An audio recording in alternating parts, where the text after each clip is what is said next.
another roadmap update. This is an AMA. We do it every quarter with every update. As always, we're joined by General Mort, Idon, and Dirk. Guys, thank you very much for being here. Of course. We are live here on YouTube. We're also live on Twitch, everybody. So thank you. Big shout out to everybody live here on YouTube. Loyal Doyle's here. B Manfu, Sarah Kitty's in the house. Crypto Dragon, Rodrigo Toka, Droop is here as well. Thank you guys for being here live. You will be able to watch this back if you miss anything. So make sure you give it a good watch. As far as questions today, we will be taking questions both from our Reddit post that we posted earlier last week, as well as questions live here on YouTube. So make sure you submit your questions as we go along. And if we don't answer it, we'll get to it here on YouTube. And with that, General Mort, why don't we take a recap of last year? A lot happened last year. Yeah, let's do it. And by the way, I just got to say, your skin looks so nice with whatever light you have on. You look so colorful. I look like washed out, like a zombie, but that's okay. Tanning, fake tanning. Yeah. You are a zombie. So taking a look back on Q4, a lot happened. We deployed a lot of stuff, a lot of infrastructure, of course. I think that was kind of the theme of almost like the whole last year. It was a lot of infrastructure, kind of setting things up for what's to come. And obviously, huge highlight with FIFA. That was a massive opportunity for us, and it introduced a lot of new features that's going to help us deploy new things and do things differently in the coming year. So to start off, Cars had a lot of key updates, namely multiplayer races. This, of course, is the ability for players to race against each other. We also had car showrooms land in Upland for the first time. So there's actually now a secondary market for cars, which is awesome. So players who've been buying cars up over the last 6 months or so can now actually go sell them in MetaVentures across Upland. We also introduced a ton of player design tracks. You guys have heard us talk about this before, but UGC is a huge part of the vision for Upland. And, that comes in a lot of different forms, right? Outdoor decor now, you're seeing it in certain areas, structural ornament contests, and now also with player design racetracks. So we're going to continue to look to amp up those efforts and give players more and more opportunities to kind of make their mark on the Upland metaverse and introduce their own, their own twists, their own stuff. So definitely a lot more coming for Cars. We'll get to that in a little bit. But jumping into MetaVentures, I think MetaVentures had one of the biggest, shifts over the last 3 months or so with the introduction of FIFA Legits and FIFA fan shops. We also got outdoor decor showrooms up and running. So now we have kind of the full end-to-end UGC experience with manufacturing and outdoor decor showrooms. So our beta players are now kind of taking it from design phase all the way through production and through, the actual primary markets, which is awesome. So we're really kind of setting the stage for this player-owned economy that we're building in Upland. And the MetaVenture program has really expanded. If you guys haven't checked out the roadmap update at the top, we kind of call out some highlights, but those being 310% growth in transaction volume for MetaVentures quarter over quarter. We had 145 million UPIX in transaction volume in November, and followed that up in December with 475 million UPIX in transaction volume. So that is a massive change for us. We've typically seen that most of the economic activity happen around properties, and now we're starting to see that kind of take place with MetaVentures as well, which is really exciting. And perhaps more exciting than anything, we're hitting really close to that $10 million mark in player-earned US dollars. So that's players selling assets for US dollars. So, the system is working in short, and it's exciting to see it kind of blossom and grow. With Legits, of course, I think the highlight for everybody and us over the last 3 months was FIFA Legits. We had an opportunity to work with FIFA to kind of execute our Legits product for the World Cup, which was incredible, to say the least. We introduced spotlights for the first time, so we actually have highlights inside the metaverse. You can actually own a moment in time, a point in history for the World Cup, which is incredible. And we also introduced some new bundle and exchange mechanics, kind of testing some things out with kind of different strategies for how we could use Legits both now and in the future. On the community side, we had some really exciting things. Oh, actually, I missed the Triple Threat Challenge. We also launched the Triple Threat Challenge, which I think is a great stepping stone to kind of creating more engaging activities around Legits. So we're going to continue to look for more opportunities there. For the community, I think something that was a really big experience for us was the opportunity to launch the first official vote, which was UIP1, which determined the funding mechanism for the Upland pool. And, this vote had real economic ramifications. It wasn't just a fun vote. So it was really interesting to be able to have a conversation with you guys, with the community, and basically give everybody several opportunities to weigh in and tell us what they thought and what they thought the right approach was. So I think it was a really healthy chance for us to interact with the community in a really new way. And, really awesome that we were able to get that vote passed and get the community to agree on something together. So we're going to continue to expand on top of that and hopefully introduce new opportunities for voting in the future. And of course, in-game chat arrived just last month, which was super exciting. I know everybody's been asking to chat for such a long time. Now, I think this really adds a lot of life to the metaverse, right? I think chat has an inherent immersion to it that, you can really feel like the world is alive, is living, people are talking to each other. So we're going to continue growing. We'll talk a little bit more about that in a little bit. On the third-party development side, we launched World of Football, or rather, the World of Football team launched World of Football and integrated with Uplands. This is the first true Layer 2 experience. The players can actually go to the property and trigger the experience. So this really kind of demonstrates the potential of the Layer 2 thesis in a sense.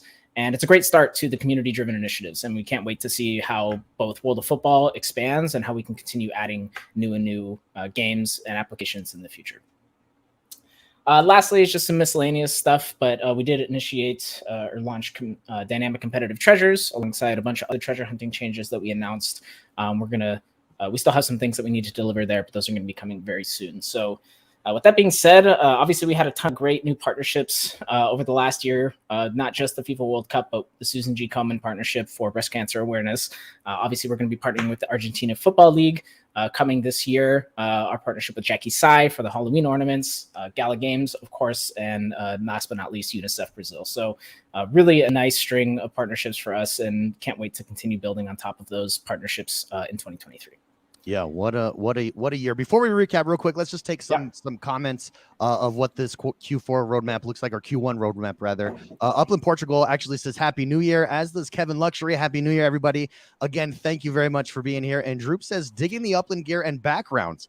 Thank you very much. There is, I believe it's like your last chance to get some of this Upland gear that we sold during the holiday season. So head over to the Upland merch page and check that out. And with that, I think let's take a look at what's coming in this next quarter on the roadmap. Yeah, it's going to be a big quarter. First at the top of the update, you'll see onboarding improvements, which is probably the first time that you guys are seeing this appear on the roadmap. And the first thing there being the onboarding overhaul.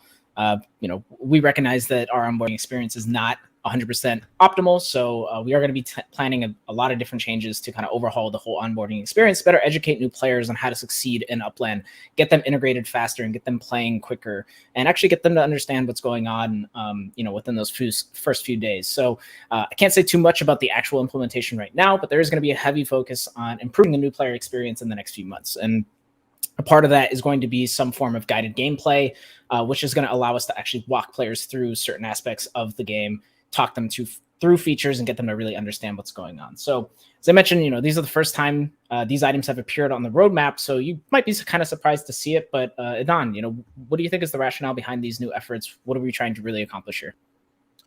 So I think it's twofold. First is basically, we are putting Upland on a path to resume massive growth, which is irregardless to macroeconomic conditions, right?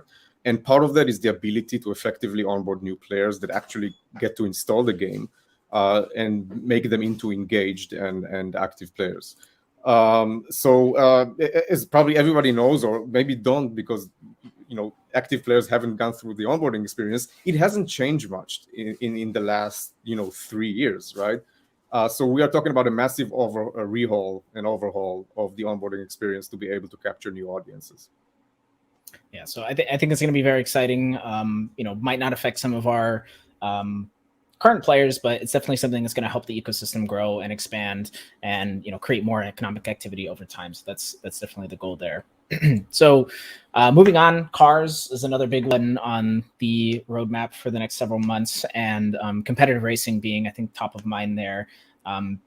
The arrival of multiplayer, of course, means that players can race against each other, but the key difference here is that competitive racing really involves some type of player agency, right? Some way for the player to actually affect the outcome of the race, which is why you probably haven't seen too many events around actually racing yet. So with that in mind, Adon, can you provide some examples? What types of agency can players expect to see? How are they going to be able to affect these outcomes? I think we've talked a little bit about it in the past, but probably good to recap here. Yeah, so similar to what we've mentioned in the past, the first and foremost is going to be about having traits attributed to drivers, which are actually block explorers that you can turn into drivers. Yep. And then being able to train those drivers and then having those traits affect the way the race plays out. So this is kind of like the first decision point where players will have control about the strategy of how they want to execute on any specific race, which may have to do with the type of race, like what kind of like terrain or what kind of like types of turns and other traits of the racetrack itself, but also the opponents that they play against. So that's one very important thing. And the other is kind of like these micro decisions that players may be able to do during the race, such as, for example, something we're looking into is like lane changing. Right. So as you go through different parts of the race, you'll be able to basically shift your lane left and right to position yourself better, either against opponents or taking the optimal route for things like turns, etc. So these are some of these things that we're going to see play out over the short term. But again, racing is going to be an ever-evolving type of an activity and a project. Really excited to roll out these changes throughout 2023. Absolutely. And with that, you're also going to see race history come pretty shortly here. So players are going to actually be able to replay the races that have taken place. You can relive your victories, that kind of thing, and potentially share them with other players. We're also going to be launching a dedicated mobile app for racing. So currently right now, racing is only available on the web, happens in browser, but we are planning to deploy this to mobile. But it is going to be a native app, correct, Don? It's not going to be playable right inside of Upland. Is that correct? Absolutely. So it is going to be an independent app that you can launch from within Upland, but still play it on your phone. I think it's going to be a major step forward, considering that the vast majority of players that play Upland do that through mobile devices and not necessarily through desktops. Absolutely. So really expanding the boundaries of who's able to participate in racing and cars, which is really exciting. And, you've seen that even recently with the greater influx of inventory of cars. And we're going to continue building that, continue creating more opportunities, making it more accessible for players to get involved. So on the MetaVentures side of things, as I mentioned, MetaVentures have seen a lot of growth, a lot of activity over the last several months, and we're going to continue pushing the boundaries there. Structure ornament shops are definitely on the docket right now. This is pretty similar to outdoor decor shops in the way that they're going to function. And you guys are pretty familiar with structure ornaments by now. These are seasonal items that basically allow you to skin your buildings for different things. And we've had a lot of different UGC ornament contests. We've done design contests with the community for this. And we're now planning to really mechanify that, which is a word I just made up. Basically, so we're going to allow players to create their own ornaments. But I think there's a question there, right? Ornaments are seasonal. So how is this going to be handled from a MetaVentures perspective? Are players going to be able to define their own seasons? Are they going to have preset seasons that they can pick for? How's that going to work down?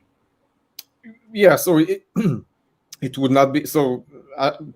Less probably players are familiar with our approval processes for user-generated content like outdoor decor, but this will follow the same approval process. So there will be opportunities to introduce new seasonal elements, but they would have to make sense. So they could not be like an invented or made up seasonal affairs. So absolutely, if somebody wants to do Chinese New Year or whatever else celebration they want, and it's a real thing, they will absolutely have the opportunity to do so. Yeah. I personally would like to do International Pizza Day as a season. I think those would be some fun ornaments. So there you have it for MetaVentures. I missed something. We are going to be also opening things up a little bit on the manufacturing side. We are actively preparing to take manufacturing to open beta, which means we're going to be accepting more and more players into the program on an ongoing basis. So there will be kind of a regular cadence of introducing new people. You might have started to see this with some of the other MetaVentures. Same thing is going to start happening on the manufacturing side. So really excited to see how these efforts scale up, and also kind of curious to see how people work together and stuff. As this stuff becomes more and more available, I think you'll start to see players lean on each other for services and different types of things. So lots of good stuff on the MetaVentures front. Legits, of course, are going to be a focus once again. The first thing on here is the NFLPA legit collection earnings. Now, we mentioned this a while back, but we've been pretty tied up. Obviously, FIFA took a lot of priority and whatnot. And I just did want to reiterate that this feature isn't going to appear directly in the app by the time that the football season ends. But we are going to be applying the model to the base of Legits holders. So we'll communicate shortly in the next several weeks here about how the exactly NFLPA collection earnings will work. And then come season end, we will distribute all the rewards for those players who have held those collections. So But obviously, it's not just about NFLPA. It's about FIFA. It's about AFA. It's about FC Porto. It's about everything else. So we've seen a lot of new interest with FIFA coming around Legits. And I'm really curious from your perspective, Dirk, their plans to kind of continue the momentum with additional partners.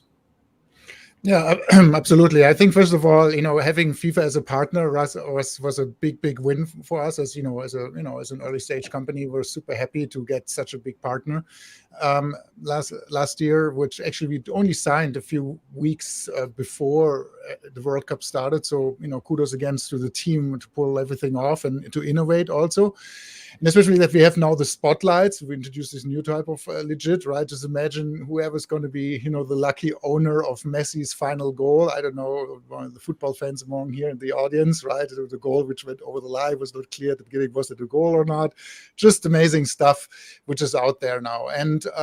But also we saw that we introduced a few new mechanics like the passes, right? Which you could exchange. So that's exactly the type of things we want to also introduce to the other legits, right? First of all, the NFLPA, but also with the AFA, where we, the Argentina Soccer League or Football League, we're going to have those as well. So this, it's going to be very interesting if we keep on innovating and, taking also new ideas coming from the community, looking at those, right, and introducing them, subsequently during the course of the year. Absolutely. I think part of what was cool about FIFA is we got to test some new stuff with Legits and test some different mechanisms and saw that a lot of those were successful. So we're definitely going to borrow what we've learned there, improve on it, and hopefully deploy it to other areas of the Legits ecosystem as well. So a lot of positivity and excitement around that. On the community side, I think in-game chat is still going to be a big focus for us this quarter. It's such a huge change for the community and really creates a lot of new ways for players to engage with each other directly inside of Upland, right? There's no need for that kind of leniency on Discord. And, we're going to, of course, continue to update chat, introduce new features like global and localized chats. That way you'll have neighborhood chat, potentially city chat. We're not 100% sure, but there are going to be a lot of different varieties of chat and ways for players to engage and talk together. So, Dirk, again, what most excites you about seeing chat come to Upland? How does this really change things for us and for the community? I think it helps really to get the community even closer together, right? Because we read it so many times, right? The people came, right, and they, stayed also for the community, right? Of course, for the game itself, but also for the metaverse itself, but also for the community. And I mean, we are all social animals in a certain sense, right? We need to communicate, we need to socialize with people, and having the chat now, is the first thing we're going to we introduced, but going forward, we'll have many more things, around communication, around social networking and so on, because one-to-one chat is only one, right? You have broadcasting, we're doing that a little bit with the announcement channels and so on, but we're going to have group chats and so on. So there's a lot of exciting things coming down. Absolutely. And I think it's going to completely transform how players engage with one another. I think we're going to see a lot more community initiatives as a result. And, things like group DMs, neighborhood chat, I think is going to be a really fantastic way for players to work together, right? Stuff like the Candy Cane Lane Challenge now becomes a more interactive effort. I can, make a call to my community. Hey guys, let's participate. Let's do this. So super excited about that. The next one on the list is NFT search. And this one I think is actually really exciting. We've always had players asking about aiding the discoverability process for Upland NFTs. And NFT search really provides a fantastic way to kind of consolidate all that economic activity and make it easily searchable, queryable. So now I think the implications of this feature extend beyond the Upland metaverse, though. There's some talk about Google search and whatnot. So how will NFT search impact the metaverse on a broader scale, Adon?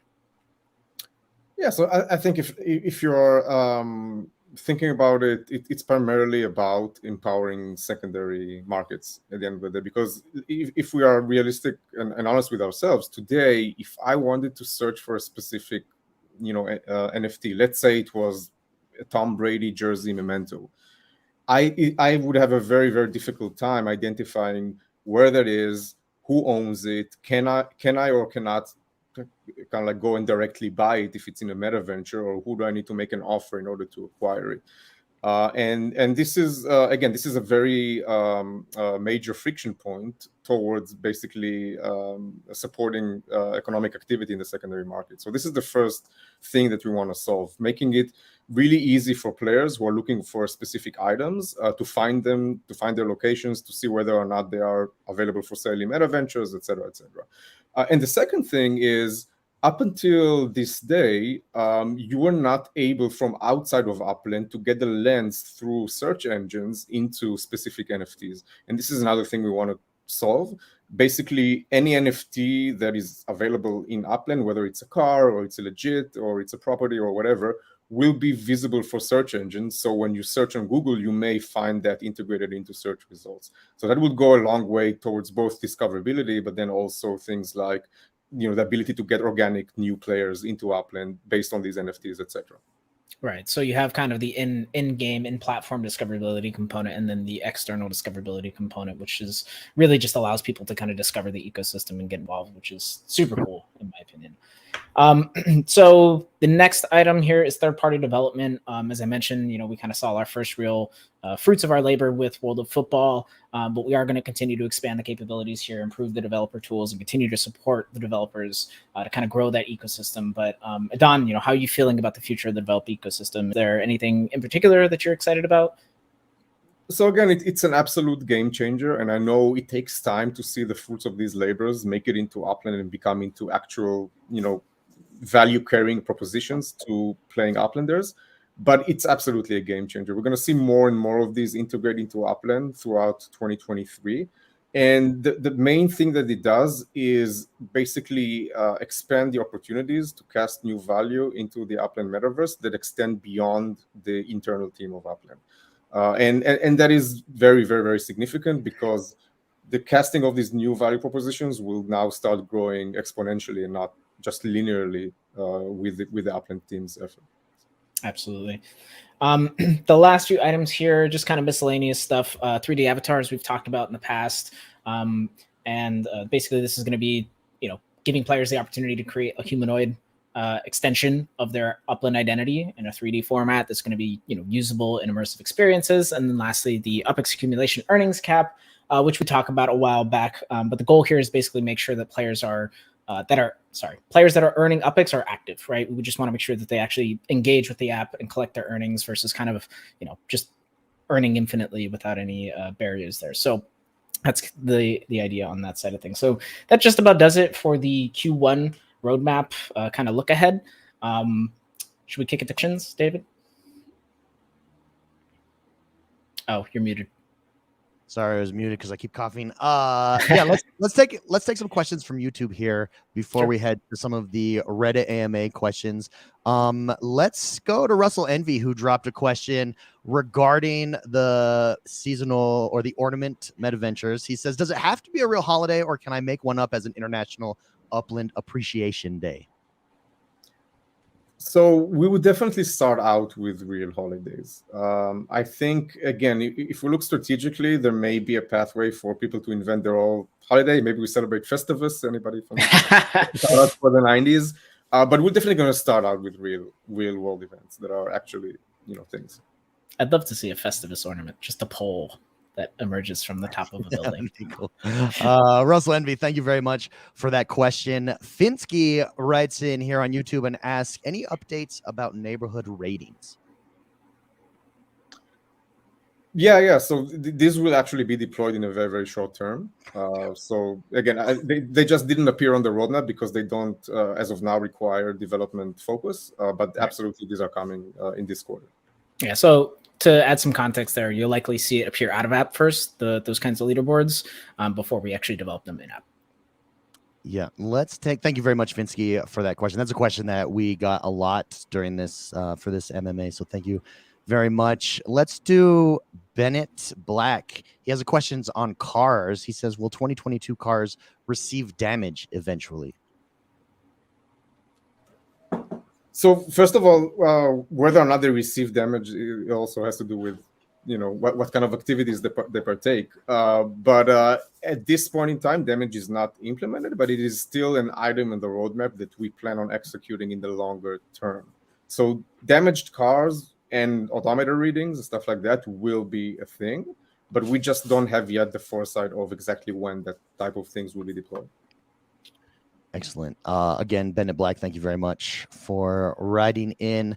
Let's go real quick here. And Matt, maybe you could take this first question from Kaiser, who wrote over on Reddit. This is a question from Reddit. He asks, do you plan on gamifying your metaverse any more outside of just treasure hunting to gain more player retention? Yeah, so I think, first off, I want to kind of like set some definitions here. Like when we say gamification, that doesn't necessarily have to mean games, right? Upland or treasure hunting in Upland is kind of its own mini game in a sense, but then there are also gamification elements that we add. I think FIFA Legits are a great example. A lot of the gamification there was around your fan score, completing collections, and competing for those spots on those leaderboards and such. So we definitely are going to be constantly looking for ways to gamify all the different features that we have in Upland so that we make them interesting and satisfying to play. Excellent. Idon, anything to add on the gamification question there? I think Matt hit it on the head. I mean, again, so I think the original question was asked, are we going to solely rely on layer 2 experiences? The answer is no. Layer 2 experiences are going to be a huge part of like the diversity of games and experiences that make it into Upland. But everything we do in Upland has some kind of a gamification element to it, be it, again, treasure hunts or the way to play legits and get to specific items, whether it is through kind of like the NFLPA type of mechanics, or it is the FIFA type of mechanics from competing against other players with fan scores and pass burning, etc., etc., etc. All of these things have always gamified elements to them. Just adding things like racing. This is an absolute gamification path we're going to with natively in Upland that is provided by the Upland team. So the answer is yes. It's both a mix of counting on layer 2 experiences, but also absolutely the moving forward and the progression of different gamified experiences within Upland. Kaiser, great question. Thank you very much for writing in. Our next question over on Reddit comes from Cryptoholic. He asks, will there be an option to chat a player directly from the property or player profile? So the answer is yes. It will be, again, as we deploy more and more features in through chat, there will also be like more convenient pathways to reach players directly, etc. Yes. All right. And then he has another question. This one's for Adon. Will the cars have more uses besides racing, transporting goods or something like that? For now, everything seems to be focused around racing. Absolutely. So again, the ones that we've already communicated were about traveling and using cars as transportations between cities, but also being able to take people with you on a ride and also transporting cargo. So these things are not envisioned to be launched in Q1, but I would think it would be safe to say that it's going to be in 2023. But again, as we progress through these roadmaps, we will have more updates within each quarter about these types of efforts. Excellent. And the last question from Cryptoholic is for Matt here. I think you could answer this. When will there be news about more cooperation with Gala Games? We are actively working with their team and figuring out, how we're going to deploy and move forward. So I would say definitely expect some news in the next couple of months. We are, it is actively being worked on. I don't have a concrete update for you, but we'll have news soon. Excellent. It's Cryptoholic. Thank you very much for that question. Again, guys, for those of you watching, we are taking questions live here from YouTube, as well as questions pre-submitted over on our Reddit page. Thank you, everybody who submitted a question. Thank you, everybody who has showed up here to join us live as well. Our next question comes from Dijak. This one, I think, Dirk, would be a good one for you. She has a question about FIFA. She says, FIFA was an absolute blast. Her question, with the World Cup 2022 now over, I was wondering if this partnership was surrounding the World Cup of 2022 only, or is this partnership with FIFA in general, and will this continue to the next FIFA event? So as I mentioned before, right, we signed the agreement just shortly before the World Cup. However, this is a multi-year agreement we signed with them, so we of course somehow tied to their schedules. That's one thing. So the next big event they have is in July, August. It's in Australia and New Zealand, the Women's World Cup. So, of course, we're going to do something there, what in detail we don't know yet. We're also going to sit with the FIFA team January, February, discuss a little bit, and brainstorming, what has worked well, what hasn't worked well, what should we, double down on, and, what else could we do. Of course, it's not a lot of time, right? When you think about July is 6 months almost out, right? So there's what can we do in this time? So we're going to work on that. Then the Other thing is also what FIFA also always said to us, what they are also interested, because obviously they have, World Cups every 4 years. Now I think I had heard rumors from FIFA, but I heard rumors that they want to, actually go on a quicker schedule, but I don't know whether it's true or not. But also they're going to have also other events they're planning. But what FIFA was also interested in is doing something like evergreen, something between World Cups, right? So, and that's why they like working with us, right? When you think about World of Football or something, you can imagine, right, that we are creating some, esports type of tournaments or what have you, right, which are happening between World Cups, right? So that's something we have to work with them a little bit further in the future. Yeah, that's very, very exciting. Dijak, thank you very much for that question. We got a few more for Dijak. She has some fantastic question. But staying on FIFA here real quick, this one is for Idan, and then we'll go to Dirk if you have anything to add. From TB125 over on Reddit, he wants to know, will there be any immediate future use for FIFA Legits? Sorry, I was muted. Yeah, absolutely. So again, if we think about legits, right? Again, so first of all, they have a collectible nature, and we all know that, especially things as monumental as, let's say, goals collected from the actual World Cup. And beyond that, when we are going to have in-home experiences, basically the minute you can immerse yourself in a 3D space inside your home in Upland, this is where also when we'll be able to showcase your legits that were always meant to be indoor space usage. You'll be able to kind of like showcase them in your inside space. By the way, we're going to see the first idea of how that looks like when we launch the Mangueira experience in Q1, which is going to be the first time that we'll be able to see legits take 3D form inside spaces. So that's going to be kind of like a first demonstration of how that may look like.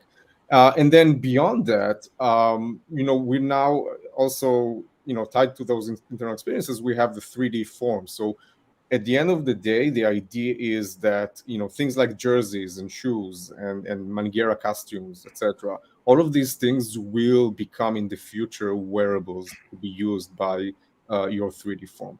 And then the last thing I would say, again, and ties back to layer 2 experiences, any layer 2 experience can actually query your asset wallet and utilize these models inside their game. So, for example, I wouldn't be shocked if one day World of Football, you can play a soccer match using the balls, your legit balls you collected from the World Cup. So these things may happen, and again, up for third-party developers to make use of these legits. So I think that's pretty much a general overview of what type of usages legits are going to have in the Upland metaverse. Yeah, having them as wearables is super exciting. That's very exciting. Let's take some questions here from YouTube before we move on with the Reddit questions. This one, Dirk, I think is a good one for you. This is from Nick Clymer. He asks, regarding the onboarding overhaul, Dirk mentioned putting Upland on a path for massive growth. Do you see a large-scale growth to the user base in 2023? The crystal ball question, of course, right? Yeah, and of course we will work hard that we will have continued growth, and growth can come from multiple ways, right? When you think about the funnel, right, how it's called, right?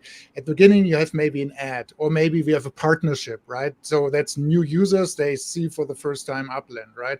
So and then they arrive at the Upland portal, wherever, right? They go get somewhere, and then they need to go in, and that's what Idan earlier explained, also with the first time user experiencing, which we're overhauling. So one is first to get people to let's say the entry point of Upland, and then once they're in, that they convert, become players and stay and all that, right?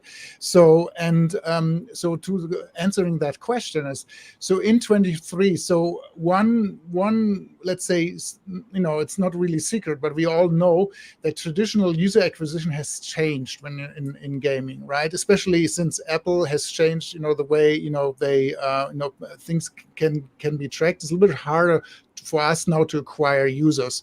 So for us is now we have to find new ways, and that's what we're doing with partnerships, but we also have some other creative ideas how to find more users, right?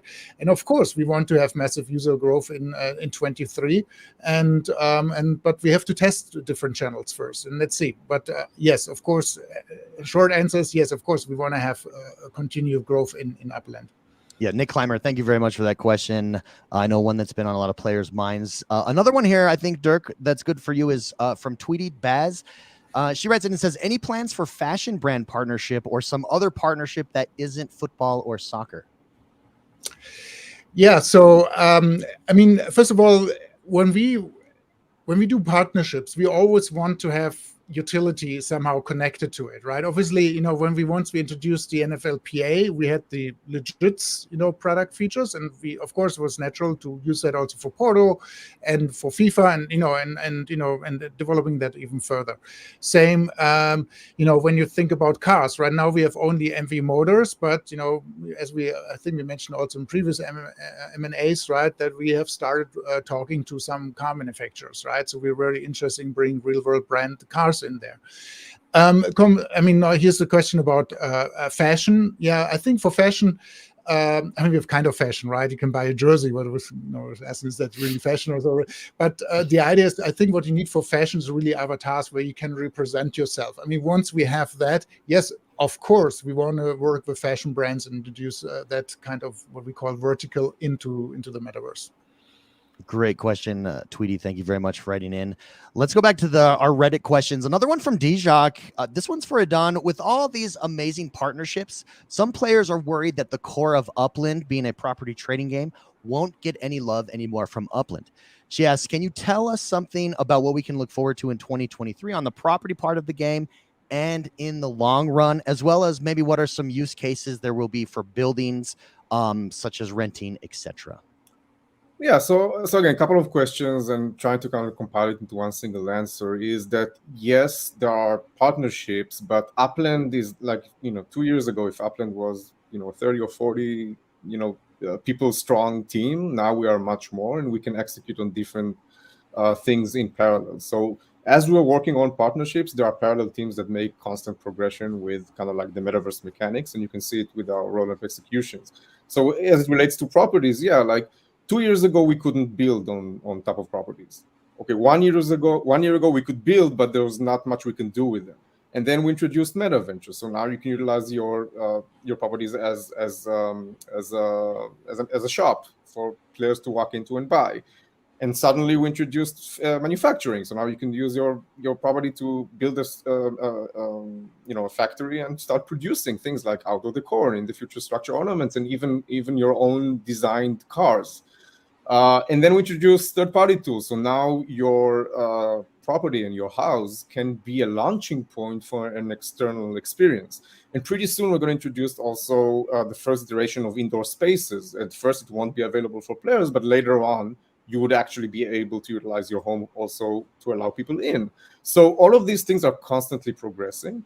So I do not necessarily share the sentiment that because of partnerships we have not progressed on our internal mechanics. These are things that happen in parallel.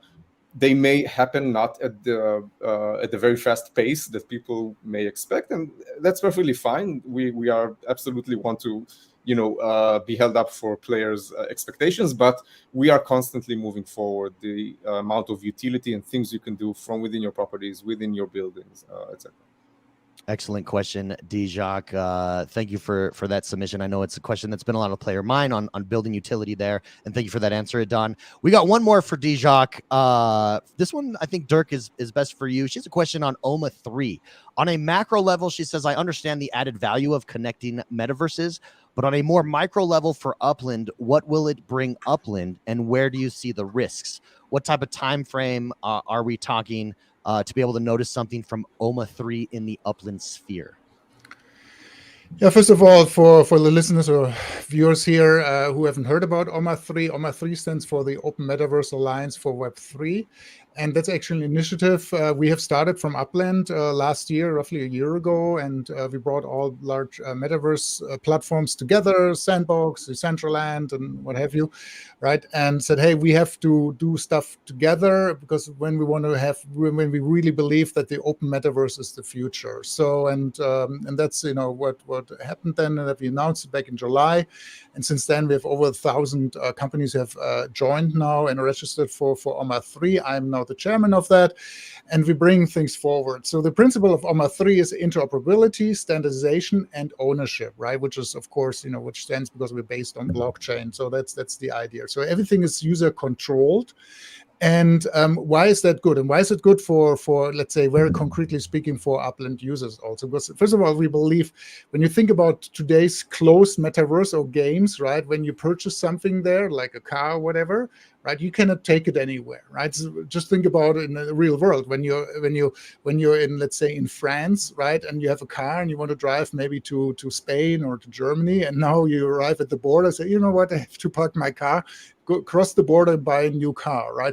From user perspective, just doesn't make sense, right? Because you want to have that car with the same characteristics, and maybe you want to race that car also in a different environment, right? So this is a little bit the vision. What is behind OMA 3 is really that people are, that they can take their assets, they can take their identity, right? Why do you have to create always the identity over and over again in different worlds?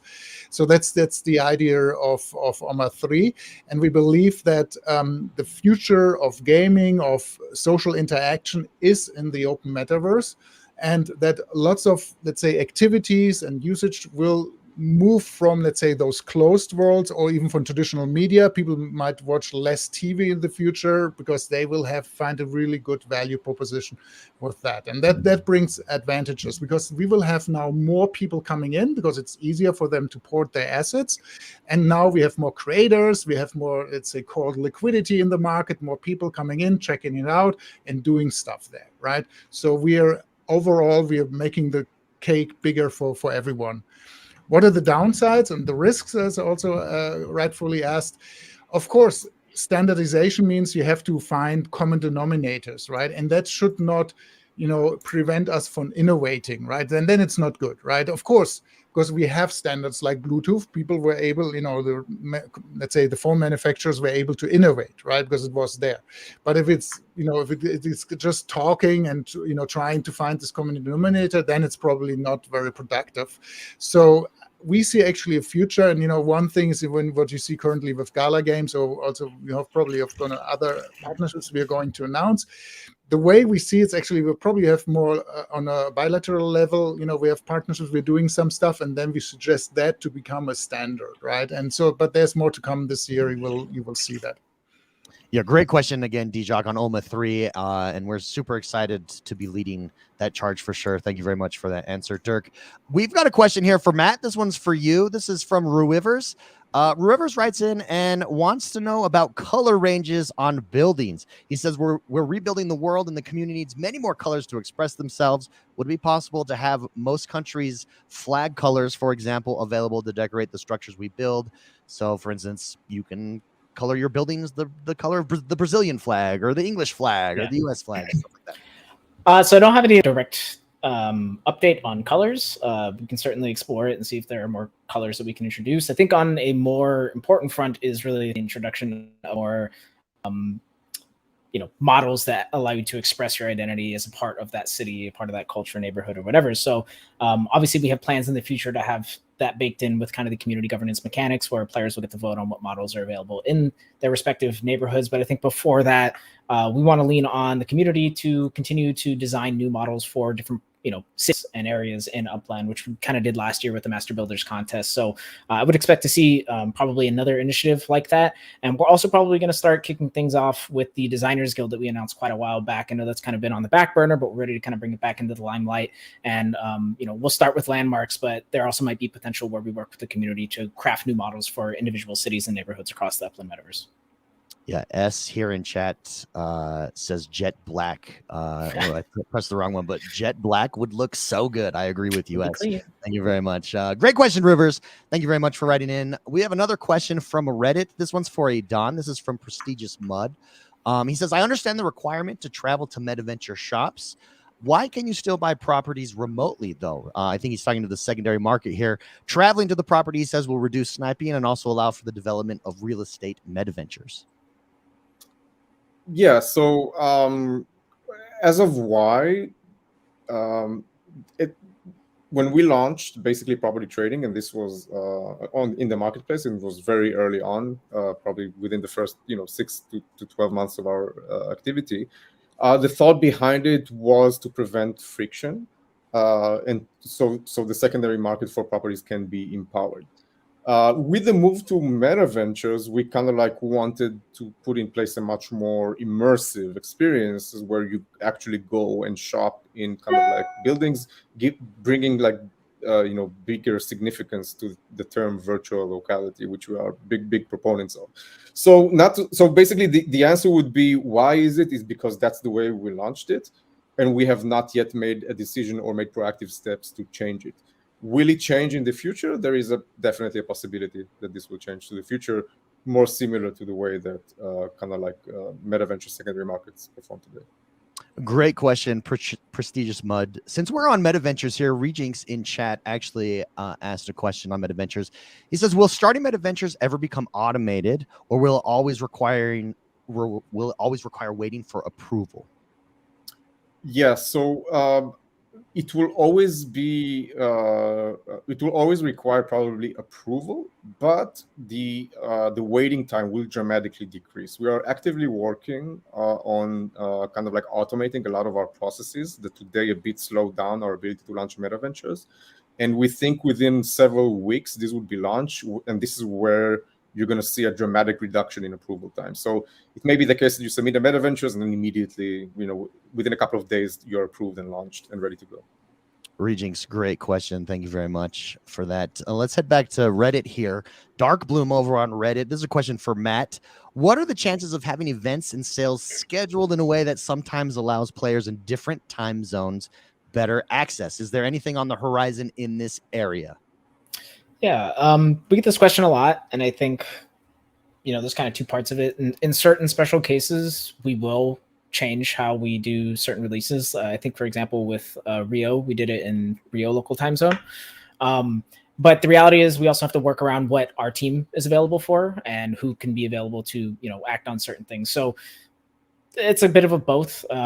We definitely want to try and serve as many people as possible, but the reality is that the times that we pick right now serve the large majority of our player base. But as our team expands, as we grow, we'll definitely want to find ways to serve more and more region time zones. So for now, I wouldn't expect to see too many changes on that front. Maybe with the exception of certain international city releases, maybe we'll do that local time zone.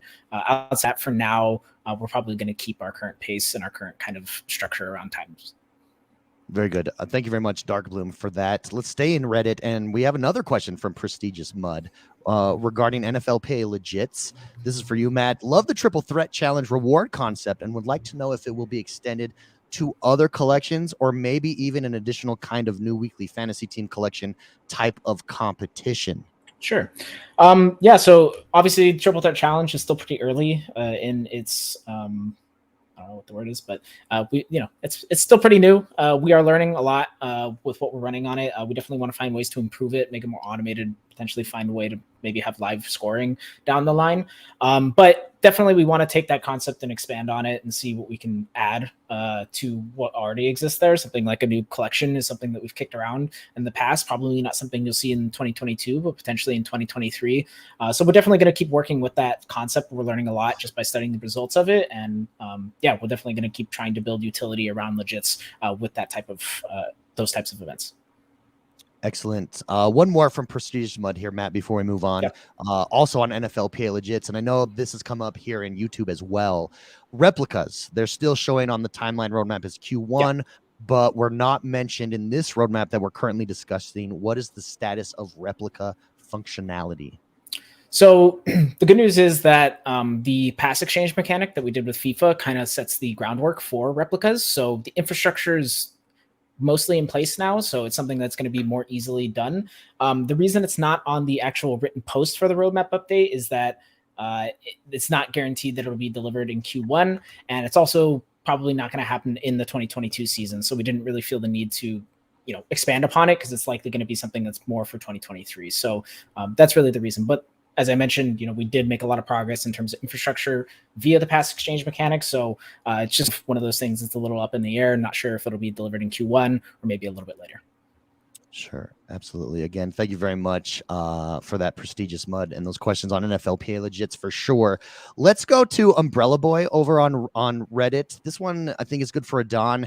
Umbrella Boy asks, is there any plans to revamp the current net worth formula so that it more realistically includes non-property assets such as cars and decor? Why should purchasing a car have a negative effect on my net worth and hamper the ability to level up? Yeah, we get that question a lot, and also as a result, this is something we constantly think about and think about alternative ways to address it. So the short answer is yes, there will be an evolution of how net worth looks like, and it may involve some more intricacies around that. So it may not just be one single score. There may be multiple things that kind of like measure your total ownership. But we are not yet ready to go out with the information, but we absolutely will keep everybody posted when we make progress. Excellent. Umbrella Boy, great question. Thank you very much. Here's another one from Adon, or for Adon rather, over on Reddit. Lost Lore writes in and says, in the past, for instance, during the FIFA World Cup, there was apparently programming errors that caused events and the like to be paused or postponed. Undoubtedly, this discourages new users or leads to a poor user experience. His question is, what is the strategy to ensure that something like this does not happen again? What specific actions are going to be done to tighten things up and improve the quality of things being pushed to production? Yeah, okay, so several questions there, but maybe let's start going back to the initial concept, which is both innovative and makes this a challenge. And that concept is true ownership, right? Because when you don't have true ownership, when you make a mistake, it's so easy, like 99% of consumer services operators in the world, to just click the undo button and just fix everything on the fly, right? With true ownership, it's not possible. So that to say is that, again, human error is something that happens, and it can happen. And it's just with true ownership, it takes a lot of it takes different tool set that you can do to react to human error, because it is theoretically irreversible. So I think as long as we innovate, as long as we put on new and innovative features, which, by the way, you don't see anywhere else in the world using it the way that we do, as long as we do that, there are going to be mistakes that happen. And when they do, I personally think that we did a decent job basically addressing the problem and kind of like offering what is the viable solution given that problem has occurred. So while we can never promise that there will never be these types of problems, and maybe we can kind of like reflect back on things like city releases. You guys remember we have had problematic city releases in the past. It was quite a struggle until we find the right path. We found all the solutions in place, and today city releases are much more smooth user experiences, right? And it took us time to figure that out, just because we were the first team probably in the world to face these types of problems. So the point is, maybe to sum it up, yeah, as we innovate, as we continue to push the boundaries, mistake can happen. We will always try to find the best way to correct them.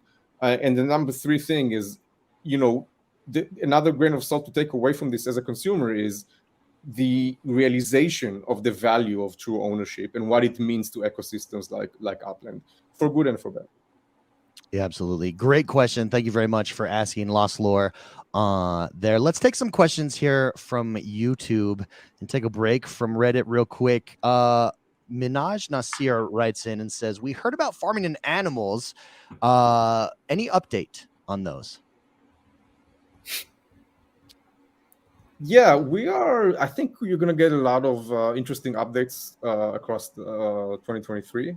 This is something we are actively working on. As we hinted in the past, this effort may expand even beyond the boundaries of Upland. So that's all we can say right now. But I think it has always been. So STEM and life in Upland has always been something on our horizon, something we constantly think about and kind of like prepare for that moment where we introduce life to Upland.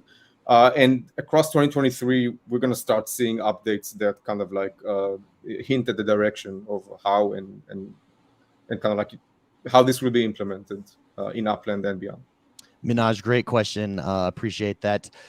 We kind of went over this. Matt, maybe you can speak to this a little bit earlier, but Alex Christensen writes in on YouTube and says, I loved how passes worked for FIFA World Cup mementos. Any plans on using the pass mechanic for NFL legit mementos or possibly NFLPA spotlights? It's certainly possible. We definitely, the NFLPA is a little bit different in the way that it's structured, given that there's kind of this game by game, week by week structure. But we definitely learned a lot from what we did with the World Cup mementos and the pass exchange mechanics. So I wouldn't, I'm not going to commit to anything right now because 2023 is still quite a ways away. 2022 season hasn't even wrapped up, but we're definitely going to be looking at that, and we'll see if that makes sense to use for this type of program. So, anything that we learned with FIFA, I'd say is definitely up to be ported over to NFLPA, depending on whether or not it makes sense. Yeah, can I maybe also add something? Because we also asked about spotlights. So, I mean, to be open here, we don't have the rights to videos for the NFL, right? So that's not there. That's the reason we cannot do spotlights here.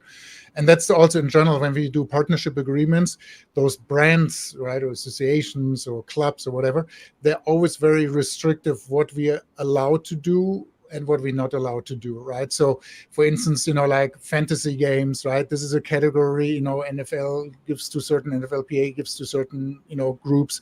We have the metaverse group, right? So we always, and of course the lines are blurring, but just to understand, why in some cases we have more rights and in some cases we have less. Excellent question, Alex. Thank you very much for writing in. Let's go back to Reddit here. And I think this is a good question and good opportunity. Idon and Matt, let's start with Idon, and then we'll go to Matt if there's anything to add. There's two questions here from Feisty Ostrich over on Reddit. First question is, how soon can we anticipate a mass rollout for Upland manufacturing? We touched on that earlier. But the second question I think is worth diving into here. How are you planning to ensure some level of scarcity of supply given so many factories being created? Don, do you want to start? Is that a matter or done? Let's do it, Don. Let's start with it, Don. Yeah. So again, I think there are a couple of answers here. The first basic one is that the amount of diversity that is allowed in creating things like map assets and outdoor decor and things like that, that by itself is not dependent on a scarcity model. Now, if I'm an entrepreneur coming to launch a line of NFTs through map-based assets and outdoor decor in Upland, I would absolutely want to design a scarcity element around it that makes sense. Now, having said all that, there is a limiting factor in form of the resources, and this is in terms of Spark. And this is what really differentiates Upland from other kind of like platforms and NFT creation platforms, is that at the end of the day, you can't just magically make tens of thousands and thousands of items appear instantaneously in the map. And we hold ourselves to the same standard, and you can see that with MV Motors as an example, right? It takes resources and time to produce these. So that by itself is a natural scarcity providing element. But even beyond that, I would say that whoever is manufacturing and producing is responsible to create their own scarcity models, and we actually highly encourage it. So if I'm making a commodity, I would say, don't limit it. If I'm making like a fence or something that people can use for their decorations, if I were a creator, I would price it very, very low and not limit it in scarcity, as opposed to if I have valuable IP. If I have a deal maybe with an IP carrying, I would actually definitely design different levels of scarcity in order to super serve my customers, but also be very responsible and hold up to those commitments.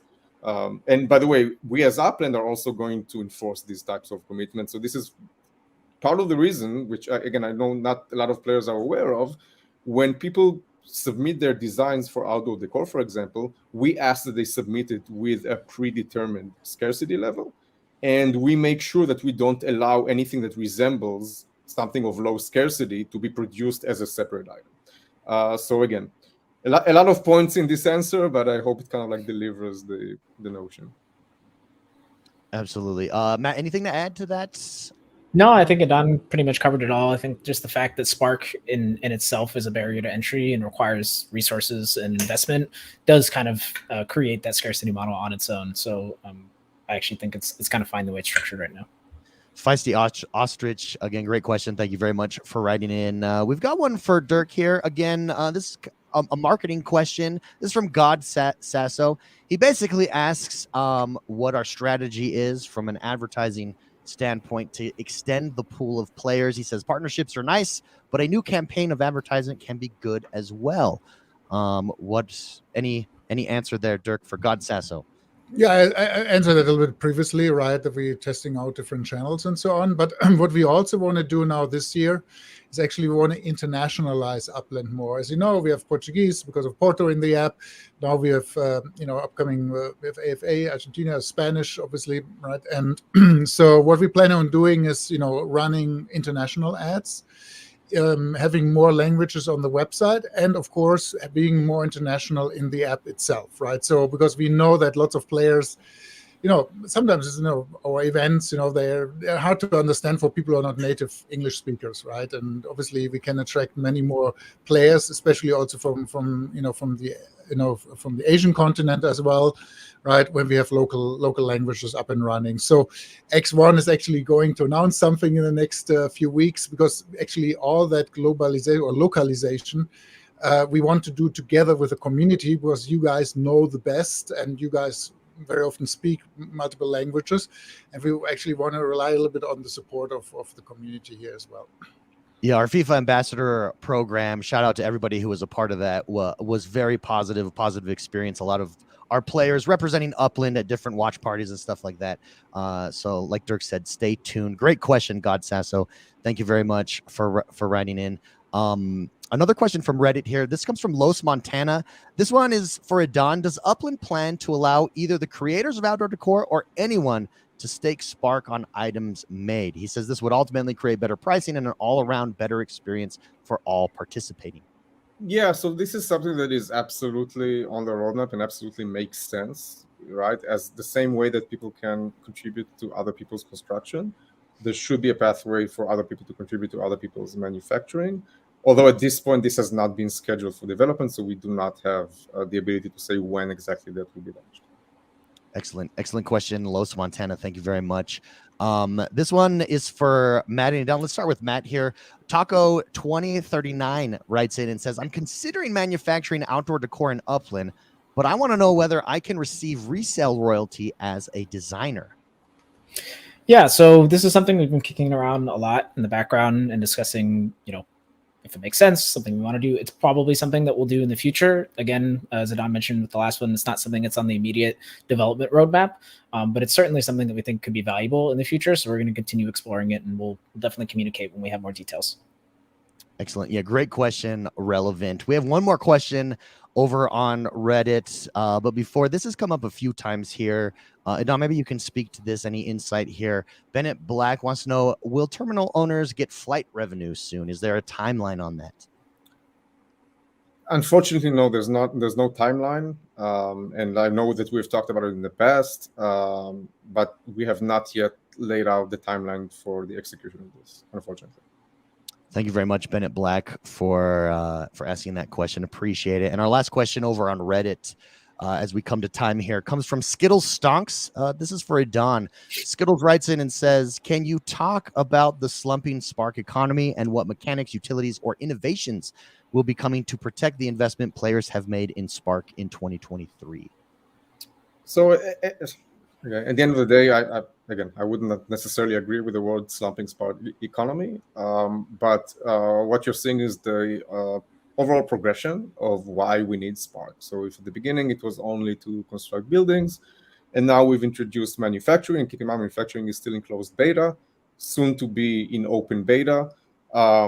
When we introduce car travel, that's going to be powered by Spark, and a lot of other places where Spark will be utilized for anything that requires either basically energy or the construction of inanimate items.